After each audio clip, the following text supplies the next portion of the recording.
Vehicle Crab meeting since California, kind of walk through this with us because we think that it's important that everybody kind of knows the systematic plan that the Postal Service has as we're trying to address these issues.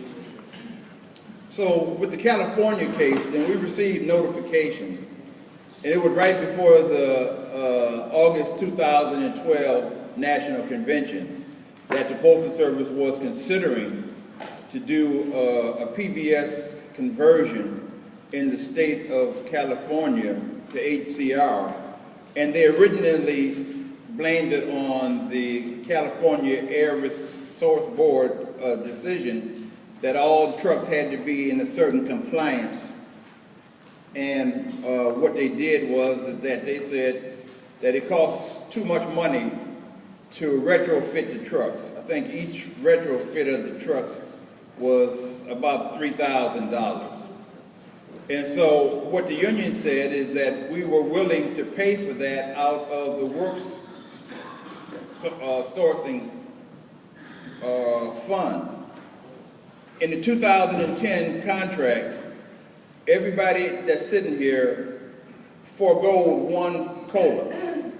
And that really was the largest COLA that I believe was in the history of the bargaining between the Postal Service and the APWU. It was over $1,000. And each of us had to forego that, and we put this money into this workforce fund. And it was over $270 million. And the intent of this was, number one, was to have health benefits for the PSEs after they served their first year. And the second was to be able to buy trucks. It even says that in the memorandum of understanding was to buy trucks and to try to get new work coming in.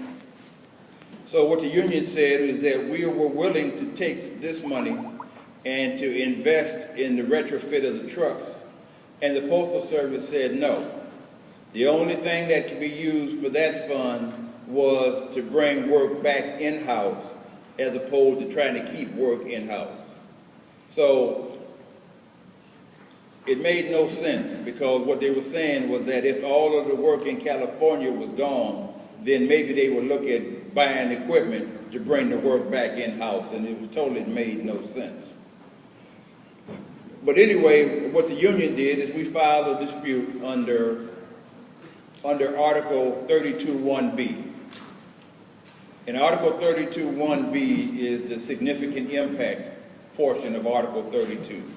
And if work has a significant impact, then the union's views and the union's ideas have to be incorporated early into the process. And then what the Postal Service does is what's called a CAR, a C-A-R. It's a comparative analysis report. All of those big type of ticket articles that the Postal Service does, they have to go through this process and they have to say what they believe is the anticipated savings, where the anticipated savings are going to go, how the employees will be impacted. It's a much more detailed analysis as opposed to what happens in Article 32.2. And also, as they do the DAR, which is the decision analysis report, then that's supposed to be made public, and the union's views are supposed to be considered in that also. So we went to court in November of 2012 trying to seek an injunction to stop the Postal Service from dismantling California PVS operations. And we told the administrative judge, and we were in San Francisco, and I see a lot of the brothers and sisters who were there sitting in this audience today. And we went to court, and as usual, the Postal Service lied in court, and but they did agree to expedite the arbitration process. That's why the California case got to be heard as soon as it did. And During the hearing, we certainly said that it was a significant impact on the bargaining unit. There was approximately 840 drivers in California.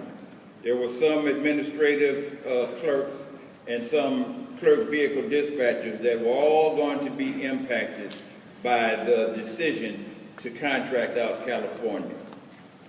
So we went before Arbitrator Goldberg, and Goldberg rendered his decision, and in the award,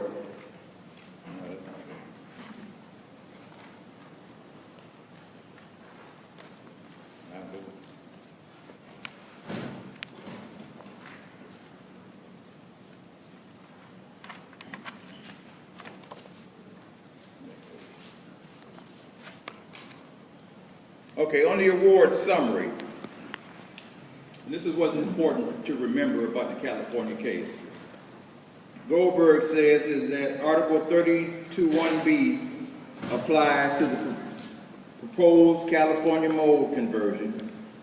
Accordingly, the Postal Service must comply with 32(1)B before making a final decision on whether or not to contract out California PVS work will be contracted out. Article 32(2) does not apply to the California mode conversion.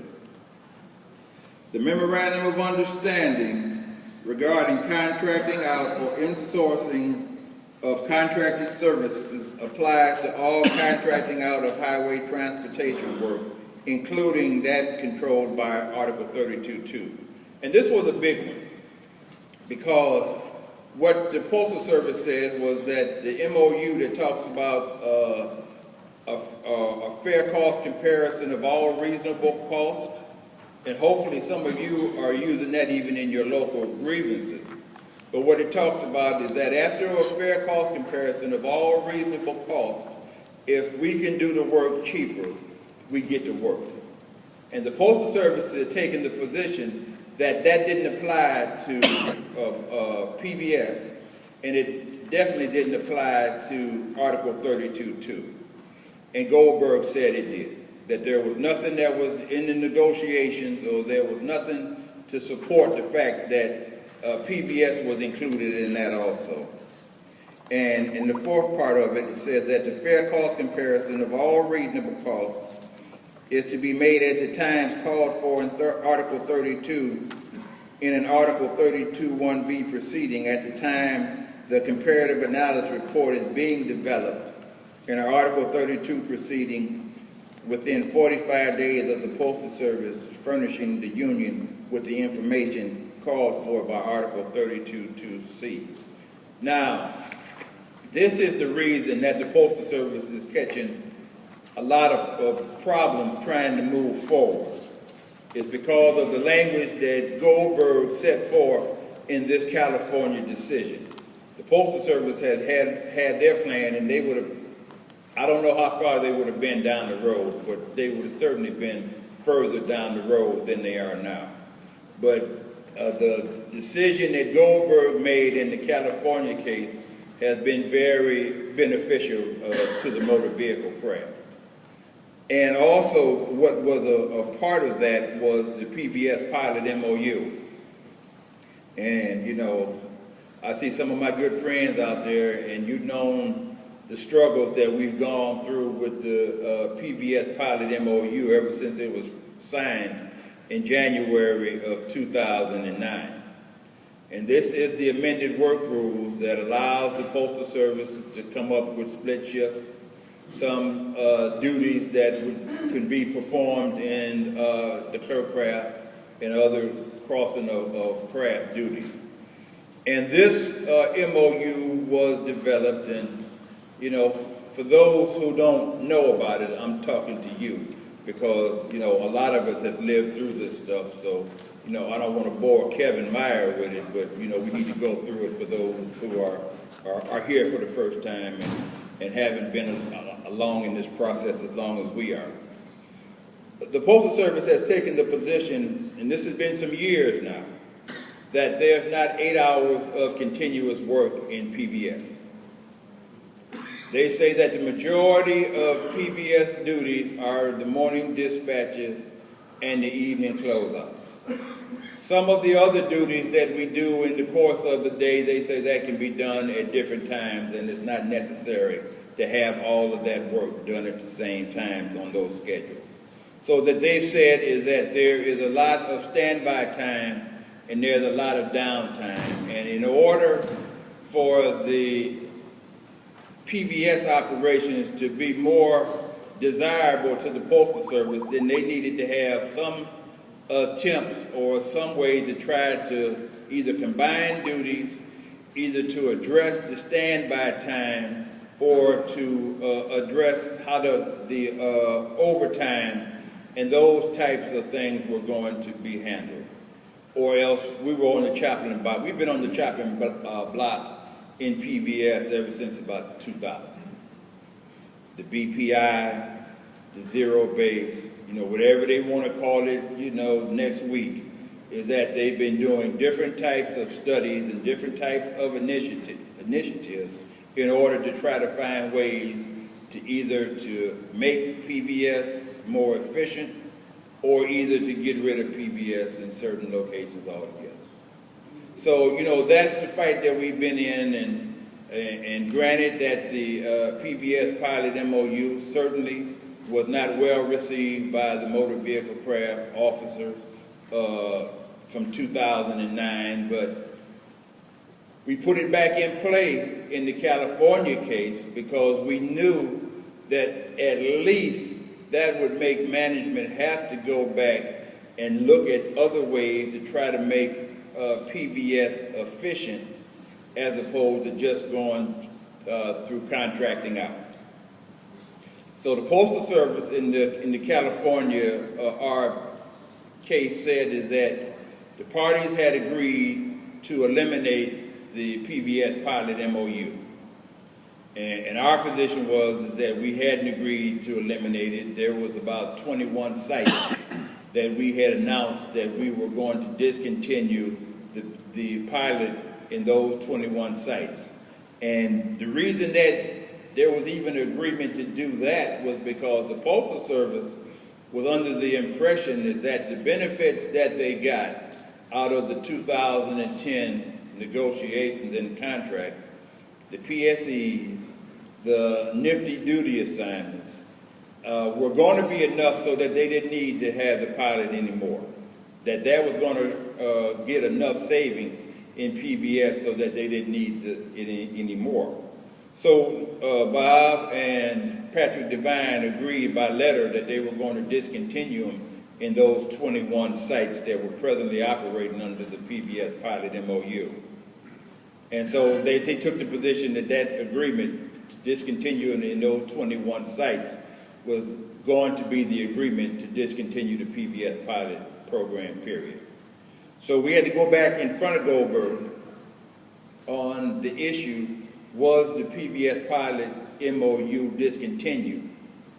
Now, what we wanted to do, what we wanted to do was we wanted to say that the PVS pilot MOU should run on a separate rail than the Article 32(1)B process. Thank you. Meaning is that if the Postal Service had identified a site for conversion, then the Postal Service was obligated to do the 6-month study and amended the routes and all of that stuff even before that they could go to Article 32(1)B process. And Goldberg rejected that. But he did give us some language on the pilot program.